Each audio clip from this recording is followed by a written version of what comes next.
All right. Thank you for joining me tonight, Emily Wolfe. Where are you based out of? I'm in Austin, Texas. Oh, okay. Very cool. I'm assuming it's warm down there right now. Yeah, it's pretty warm. It was raining for a long time, but now the sun is out, and I'm sure that summer will begin any minute. Very cool. Very cool. And getting ready for tonight, I noticed I was looking at your socials and Spotify. You have about 125,000 followers between Instagram and Facebook, and about 50,000 listeners per month on Spotify. That is nothing to sneeze at. That is very, very accomplished and very awesome for you. Very congratulations on that.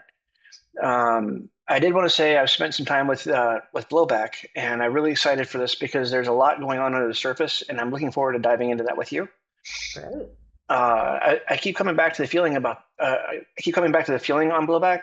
Like there's a push and pull between control and chaos. Do you feel like you're still steering the songs, or do you feel like they're actually taking over and doing the steering for you? That's so cool. Yeah, actually, the Blowback was the first record of mine that I produced myself. Oh, Yeah, the first two were produced. Let's see, the first one was produced by Ben Tanner, who plays Hammond organ in Alabama Shakes.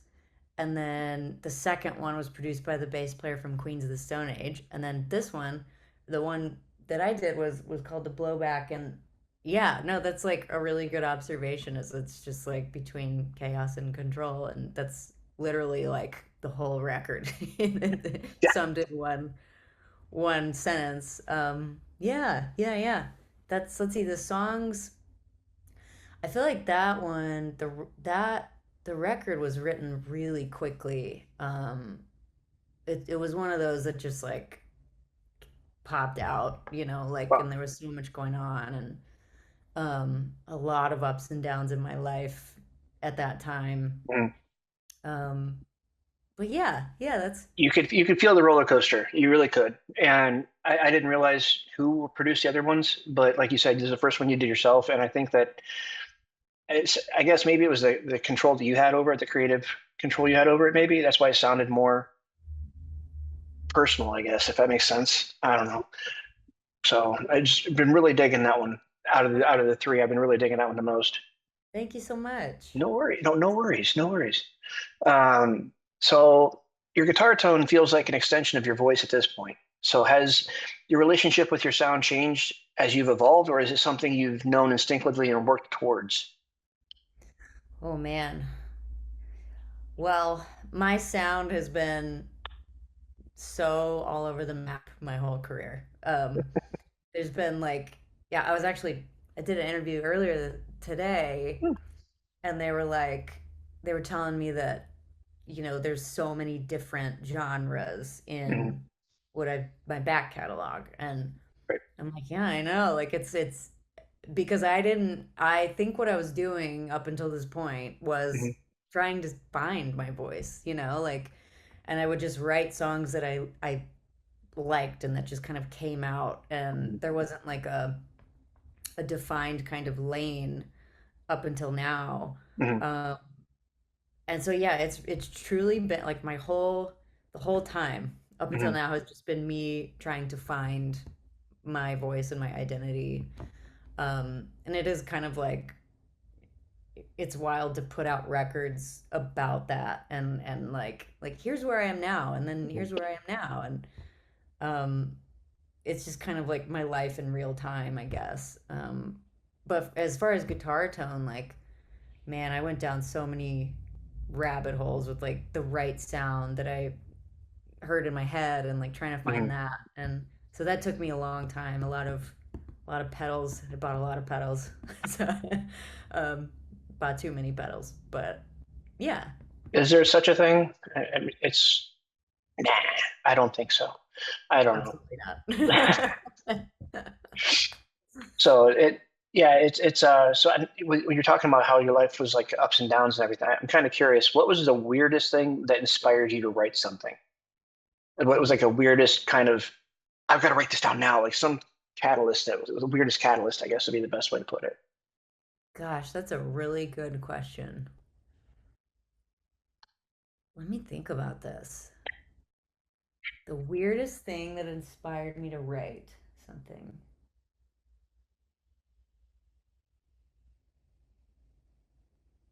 Gosh, I'm trying to like go back through my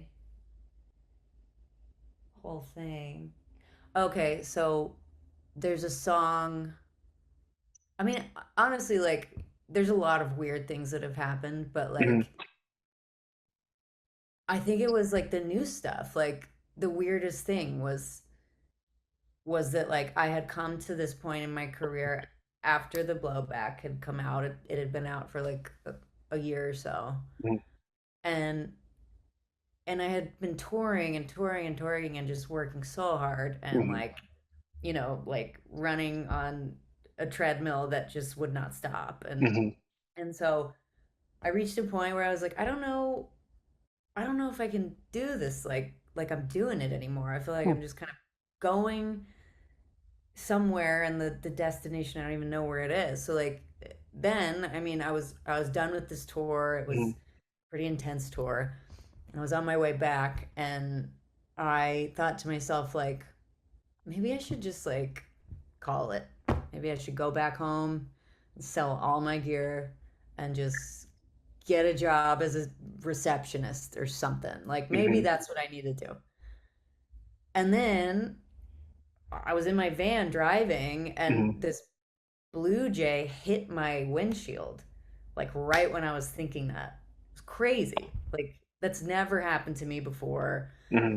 And I was like, "Oh my God." And so this like weird spirituality universe thing like kind of was like, "Hey, don't think about that. Don't do Hmm. that." Like it was just like, "Don't. You're Hmm. gonna like don't," you know? Um And then, a couple hours later, I get a text from my buddy Sean, who is like, "Hey, I want to introduce you to this producer named Gavin Brown." And I was Okay. like, "Okay, great." And then, like, so it was like the complete collapse and fall, and like right there, almost giving up.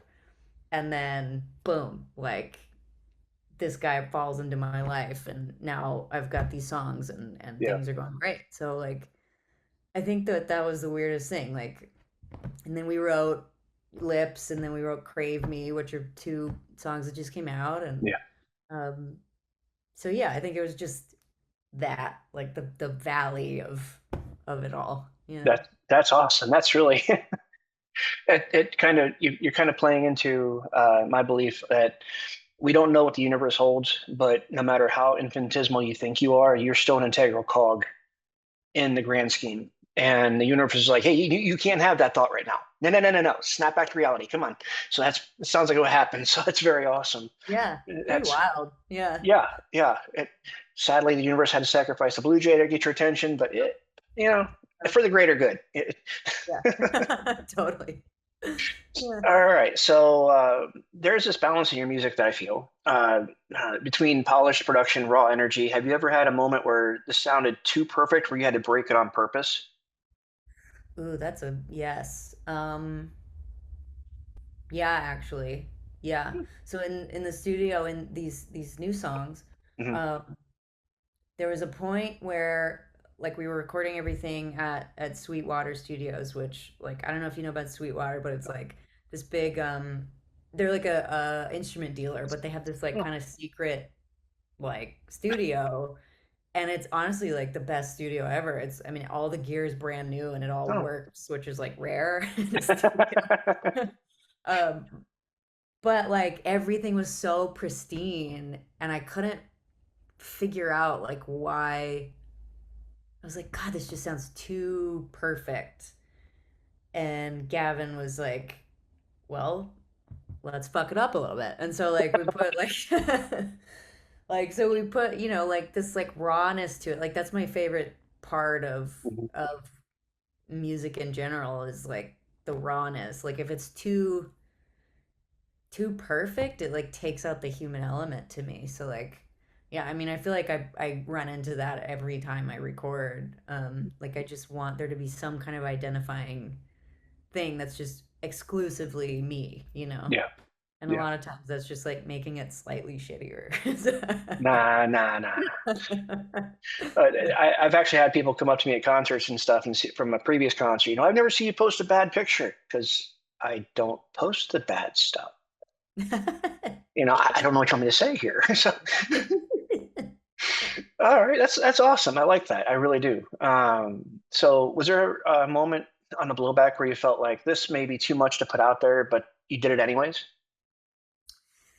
Yeah. Yeah.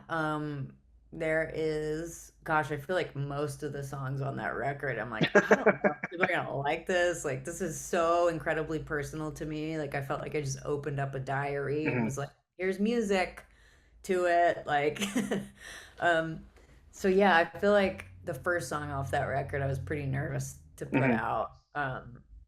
It's about a pretty dark experience, um, and it was one of those things where like I was like I have to put this out in the world. Like I don't know why, but I have to mhm, put it out. And I was lucky enough at the time to have a label who funded the record, and they since mhm, dissolved, and it was a whole thing. But like that's the industry for you. And so like I got to really do whatever I wanted mhm, in the studio, and it was awesome. Like the guitars were. It's like, oh my God, this is what I've always wanted to do. And so I got to try everything, like mhm. I even typed a microphone to a remote control car and like drove it around and like, it was just like I just messed around and like figured stuff out on the fly. Whereas before it was very like, okay, the producer says this, producer says this, producer says this. And that was great for the time. But at that point I was like, Mhm. I'm ready to call the shots myself. I want to see what I can do. Yeah. And I am really proud of that record. And um, so yeah, all these records are out, and then I met Gavin, and now the new chapter is starting, and I really trust him artistically and like as a friend and a producer, and yeah, I'm excited to see what happens trying it this way. Well, like I said earlier, I enjoyed the other albums, of course, but the Blowback, I don't know what it is about Blowback. It's just like, yes, it just, I don't know how, I have no words for it. I can't give you a description why. It feels different to me. Maybe Yeah. I'm imagining things. I don't know. No, Sorry, that's but no, that's awesome. I'm so glad. you were talking about the dark moments and stuff like that. So that being said, I have to ask you this. If a turtle loses its shell, is it naked or homeless? Oh my God. Oh my God, that's a really good question. Now I'm picturing what a turtle without its shell looks like. I've watched I feel Looney Tunes my entire life. I've seen that a few times. like gosh, I feel like it's probably just naked, you All know? right. All right. Because it could like crawl under a deck or something. There you go. All right. I just had to get that out there. So, Thanks so much. no worries. No worries. So I was curious about something. Your live shows have this intensity of what I've seen on YouTube and stuff. I haven't seen you live yet. I'm hoping to. But your live shows have this intensity where it feels like anything could happen. Do you have songs become different on stage than what you recorded? Yes, actually. Hmm, Yeah, like I feel like in my experience, like the live shows are a lot harder, really? like than my records. Yeah. Hmm, And I think it's because like I love fuzz tones, and when I'm gonna play a show, I want to just leave everything I'm feeling just there, and so like I just want to like rip it up, and so right. it's like it ended up my live shows end up being harder than the records, and um to me that's fun. But the new stuff though, the like Lips and Crave Me, like those Hmm, are very much in line with the live sound that I have. So yeah. like now it's one thing instead of Hmm. two separate things, you know. So, for live shows, you're talking about live shows being harder. I'm curious. Do you have any rituals or routines you do before to kind of amp up or wind down from a show? Yes. I drink a lot of caffeine starting an hour before I play. So like as I've aged, the caffeine has become less and less, but Hmm. like I used to like pound 3 sugar-free Red Bulls and just like go for it. Now I'm at 2 because 3 is too much. But like, and I imagine give me like 5 years and it will just be one. But um, yeah, no, I get really, really caffeinated, Hmm. and um, and then I just kind of sit and do nothing for that hour other than just become caffeinated. That's like the If I could ritual. recommend, have you ever heard of frog fuel? No, what's that? It was actually developed by Navy SEALs to keep them alert. And I'm diabetic, and it does not affect my sugar at all. It's got protein, it's got caffeine in it, and you don't have the shakes or the crash. I Frog fuel. I highly recommend. I'm not sponsored by them. I pay dearly for it. So, That's um, awesome. and when I have my friends come through that tour and stuff, they'll, dude, can we get a couple of frog fuels for the road? Yeah, here's a box, you know. So, That's rad. Oh my God, I'm gonna look this up immediately. That's yeah, so yeah. cool. It's like I said, it's developed by Navy SEALs and stuff, and yeah, highly recommend it. No sugar crash, no like jitters or anything, and Wow, I take it when I'm photographing a festival or something because I'm a big dude. I don't run fast or far. It just doesn't happen, but that keeps me going all day. that's So great. Oh my God, yeah, awesome. Frog fuel. Let's yeah. go. Sounds So great. I'm wondering, what does success look like to you right now? Has the definition changed since you started? Oh man. Yes, it has. Yeah, like now to me success looks like playing big venues Hmm. and the goal is like if I look at my goal, Hmm. like it's I want to sell out a whole tour. I want to do a Hmm. tour, a headlining tour that's just sold out. Like that would be a huge moment for me. Hmm. Um and when I started, like I wanted it all. I had no idea that it would be this whole that it would be a lifelong build, Hmm. Like I was like, oh, give me a couple years, it'll be fine. I'll be like, whatever. Like, I'll have assistants paying my phone bill and stuff. And like, it's just like, I was so naive. Like, but I have grown so much. And Hmm. then my goal has become very much narrowed to I just want to have a good life. I want to be able to buy pedals whenever I want. And I want to play sold out shows. That's it, and make music that I want to make. That's a short list. Yeah. It should be able to happen. You should be able to make that happen. Thanks. Yeah. So, because something else that popped into my mind when we were talking earlier um, about the universe and whatnot. I don't know if you subscribe to or even give any thought to the multiverse stuff. So, Oh, love that. okay, good. Because my question is there, if there is a multiverse, is there a version of you hope doesn't exist, but one you also you would really like to meet? A version that I hope doesn't exist, Yes, and then a version that I want to meet. yes. Wow. I love that question. I'm all about this shit. The one I want to meet is me at like 50 and like what does that look like? What does my house look like? Mhm. Do I have a farm? Do I have cows? Like what Mhm. do I like I want to meet that person Mhm. who has done it all. Mhm. And yeah, that's the one. And then the person I don't want to meet that I hope doesn't exist is the person that did not get sober 11 years ago, which I am.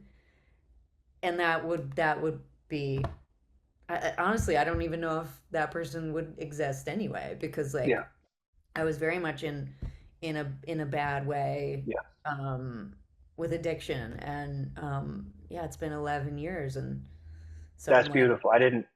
yeah, I didn't know how to bring that up, but I wanted to congratulate you on that. Absolutely. So, thanks, yeah. thank you so So, much. oh, no worries, no worries. That takes a lot of effort, and it deserves recognition, honestly. Thanks. Um, Speaking of recognition, if vampires can't see their reflection, how do they shave? Oh my God. Oh my God.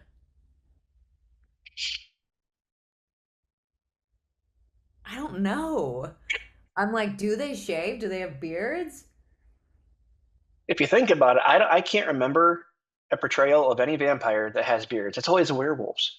That's That's what's that's like kind of blowing my mind. Yeah. that's kind of racist if you think about it. I mean, It's only like, werewolves are allowed to have facial hair how do they shave? I mean, don't they have really long like fingernails? Is that a sometimes. thing? Like real sharp or something? Like just boom, you know? I I don't well, it depends on what canon of vampire you believe in. Like Anne Rice, her vampires were just porcelain.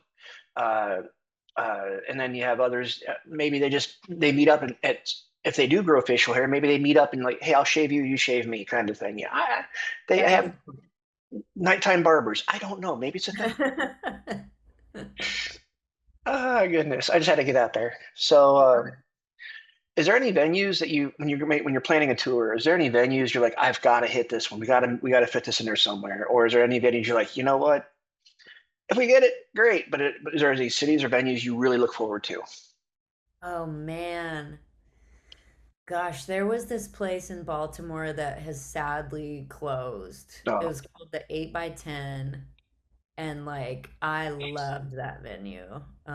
I love Baltimore anyway because it's mhm, like they just love rock there and they go to mhm, shows and it's like so great. And like gosh, I wish it still existed. But there's that. I mhm, do love in Austin there's Antone's, which is like my favorite venue to play because it's real mhm. intimate, but it's No. also really, um, I don't know, there's just like a cool like liveliness to it. Mhm, And it feels historic too. Um, where else? There's so many. There's one venue in Salt Lake City called Kilby Court that I feel like everybody at some point in their careers play, and mhm. that's it's basically like somebody's garage, you know. So I could skip that. But you know, if I played it again, I'm sure it'd be fun Mhm. anyway. But Oh, that's cool. That's cool. I just always curious about that. I don't get to travel very often, so I'm always curious to hear what people favorite venues, favorite cities are, stuff like that. yeah. Yeah. So, when you're writing, do you ever think about how it's going to land with your listeners, or do you just shut down completely and stay honest to yourself and your expression? So it's definitely both. Hmm. And it comes in different orders. So Mm, like the first, like when I'm writing a song, like I just kind of vomit onto a page, like everything. Like it's just like everything that I feel in that moment. It's like filling up mhm, pages and pages and pages, like of things that are so intense, like, and I can't even describe it. And some of it doesn't even make sense. And so it's just blah. And then I'll go through it all mhm, and I'll find patterns like, oh, this is a pattern here. Like, you know, loneliness is a pattern. Like I keep seeing the word, or like, ooh, I keep seeing rage. Like I keep seeing fire. Like these are different things. And so I'll do the whole process that way, and then the song slowly crafts itself, mm. like chisels itself away to where it's something that maybe like isn't insane to put out, you know. But yeah, so That's cool.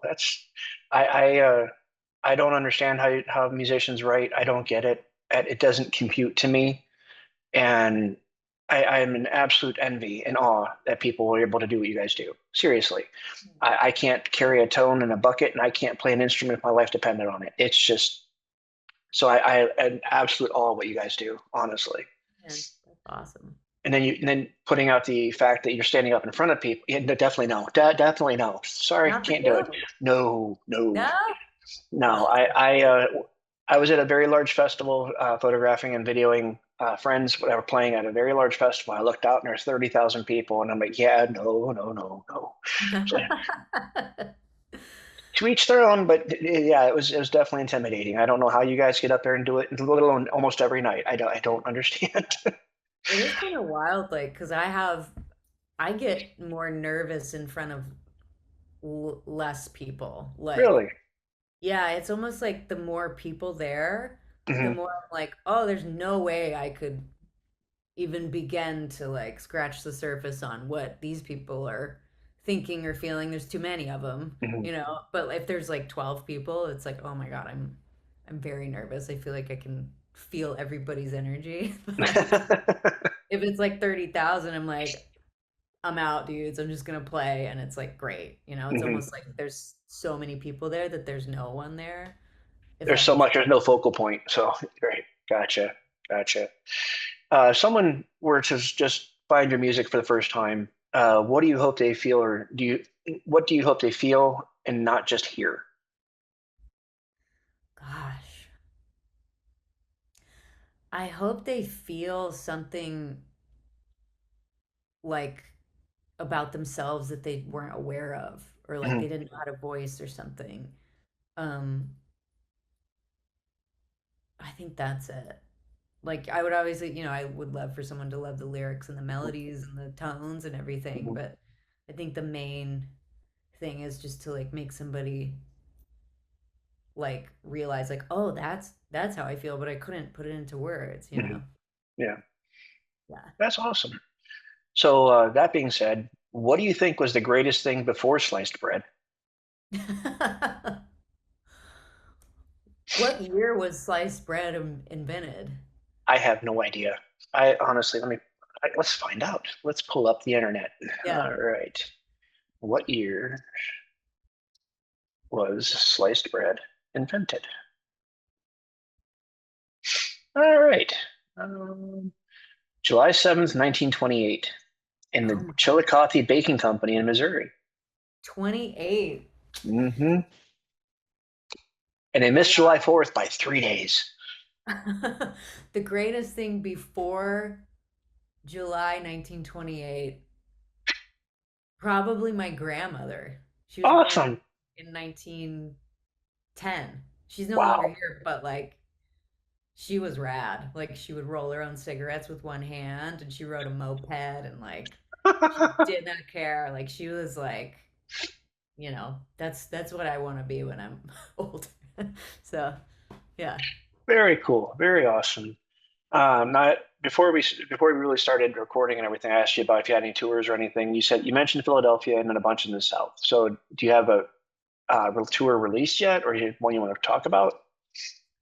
So yeah, the ones that I'm allowed to talk about are Sure. at this point because the other ones aren't announced. But Right.